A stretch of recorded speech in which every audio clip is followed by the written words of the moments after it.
Today's challenges facing the church may not be the same tomorrow. Therefore, theological education equips church leaders to address future issues with wisdom, discernment, and faithfulness.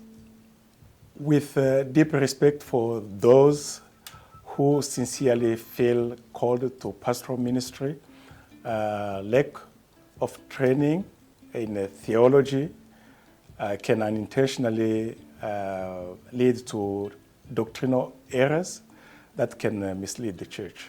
Theological education enabled me to understand the difference of time and context while remaining faithful to the scripture, particularly through applying the Wesleyan quadrilateral, which gives a framework for theological reflection and ministry practice.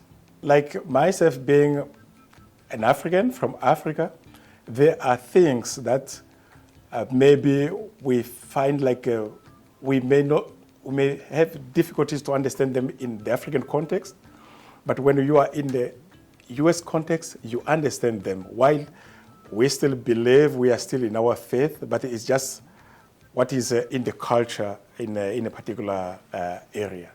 Like being in an appointment like this is first the cross-cultural aspect, where I know that I'm serving a community which is, the background is different from the background where I grew up. So I first have to understand the cultural aspect. So that's one thing that comes into my mind every day, and I encounter every time in every contact or everything I do. I have to have that in mind, the cultural context in which I'm found, which I was one of the classes that I took in a seminary.